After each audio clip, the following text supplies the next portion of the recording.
In this presentation, I'll be talking about Muscle Nation, their pros and their cons, and what strategies they can make in order to have a more successful business that lasts a long time.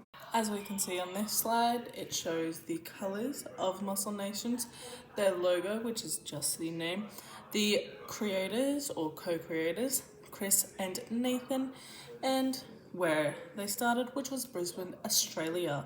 Now, I believe their colours just to be pure black and white, which, yes, can be a bit bland, but you'll see a bit later that they use colour quite a lot in their advertising.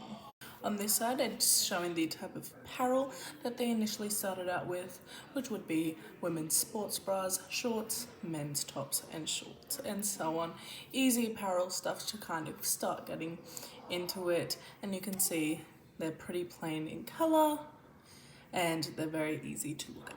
As the brand was started in 2016, they just went on to apparels and that sort of stuff. But in 2019, they started venturing out into the supplement category, aka looking at proteins, protein bars, and all sorts of other things.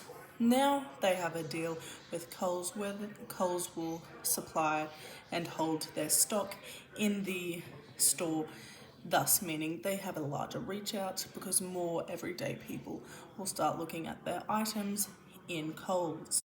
On this slide, I will be talking about the pros and the cons of this brand, mainly focusing towards the negative side, as that is the best place to look at in order to try and recreate and rebrand this brand itself. I have diagrams at the very bottom of the page from my gym, asking people just to fill out a quick little survey. If you wish to read them, feel free to, but the main majority of them is talking about their diversity, how they feel like they're not being represented, as they don't use a lot of plus size models. They will use a medium size, which is a size 8 to 16 size woman, in order to do the plus size category. Now, there was other things saying that their advertising looks really messy, especially their Instagram page. It looks like there's not a lot of foundation in there, and they actually don't know what their identity is as a brand. They just grew so quickly that they can't figure out what they are as a brand itself, as well as the sizing chart. A bunch of people feel like they don't fit the sizing because it's most of the time that is the larger sizes that they'll do, and they normally don't buy that much stock, which makes people feel like they can't buy from there. As spoken about in the first slide, I spoke about the colours only being black and white, and that they use a lot of colour in their posts, in their advertising now. That is where these three photos are from. Their personal Instagram showing how colourful they are, which is quite nice, but it can be quite intense for the eyes to look at, and it doesn't feel warm and inviting. It looks very chaotic, looks very messy, and looks quite disingenuous and like they don't actually have a plan. They also as well just sprinkle in their supplements, kind of like they don't remember to put their supplements in because they're already in a well-known brand, aka Coles.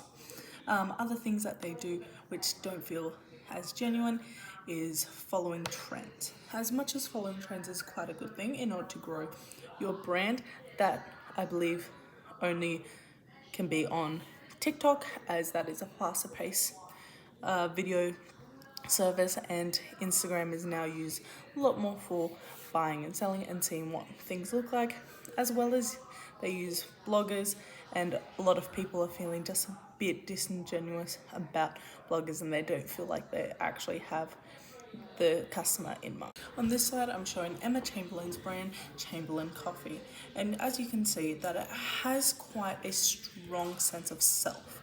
It is using a lot of repetition, but also as well still looks quite nice and unique and has a lot of rhythm.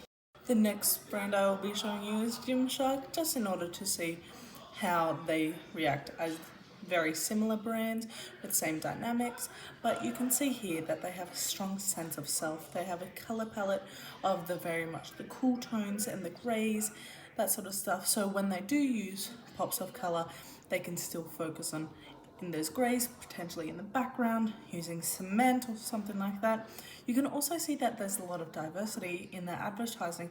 A woman with a hijab, aka something to cover their hair for religious based purposes, and also as well people in wheelchairs saying that they're strong and beautiful, and all that sort of stuff. And their Instagram page is actually quite clean and nice to look at the end of the day. This last slide is just showing their life cycle as a brand and what needs to go on in order for it to keep on running successfully.